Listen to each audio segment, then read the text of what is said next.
আসসালামু আলাইকুম এভরিওয়ান, সবাই কেমন আছো? আশা করছি সবাই ভালো আছো। তো অলরেডি আমার পেজে অনেকগুলা কেকের ভিডিও আছে, তো আমি পুরোপুরি রেসিপিটা দিচ্ছি না। আর আমাকে যারা ফলো করে অলরেডি তারা মনে হয় কেক বানানো শিখে গেছো, কারণ এত ইজি ওয়েতে আমি তোমাদেরকে শিখিয়েছি, তারপর ভিডিওগুলো আপলোড দিয়েছি।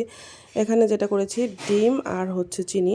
এখানে 3টা ডিম ছিল আর 1 কাপ চিনি ভালো করে আমি বিট করে নিয়েছি। তারপর 2 কাপ পরিমাণ ময়দা, তার মধ্যে 1 চামচ বেকিং পাউডার আর সামান্য পরিমাণে বেকিং সোডা আর সামান্য পরিমাণে লবণ দিয়ে ভালো করে আমি ময়দাগুলোকে মিক্সড করে চেলে নিয়েছিলাম। তারপর একটু একটু করে দিয়ে ব্যাটারের সাথে এটাকে মিক্সড করে নিচ্ছি। দেখতে পাচ্ছ কত সুন্দর একটা ক্রিমি ব্যাটার রেডি হয়ে গেছে। এখন 1/2 কাপের মতো এখানে আমি লিকুইড মিল্ক দিলাম, কারণ এটা আমি বানাচ্ছি আজকে অরেঞ্জ কেক, যেটা আমি বলতেই ভুলে গেছি। তো দেখতে পাচ্ছ কত সুন্দর একদম ইয়াটা আসছে, টেক্সচারটা খুবই ভালো লাগতেছে দেখতে।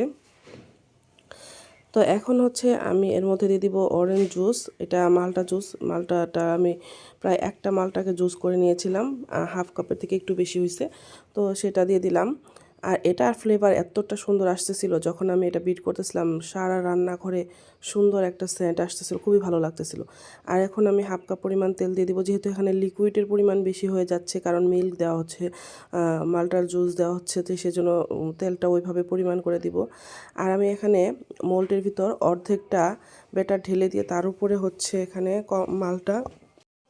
তারপর আমি একে একে সমস্ত, এটা মুরব্বা, এটা আমার হোমমেড মুরব্বা, আমি রেডি করেছিলাম কিছুদিন আগে, তো এইটা দিয়ে দিলাম। আর এইভাবে করে অরেঞ্জ কেকের মধ্যে মুরব্বা দিলেও খেতে খুবই ভালো লাগে। তো মুরব্বাগুলো দেওয়া হয়ে গেলে আমি আবার একটু বাদাম কুচি দিয়ে দিব।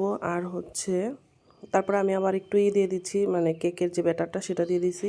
দেওয়ার পরে আবার উপর থেকে এটা মালটার খোসা, একদম মানে সাদা অংশ ছাড়া, জাস্ট উপর থেকে হালকাভাবে পাতলা করে কেটে কুচি করে নিয়েছিলাম, সেটা দিয়ে দিছি। আর এখানে দিয়ে দিলাম কাঠবাদাম কুচি।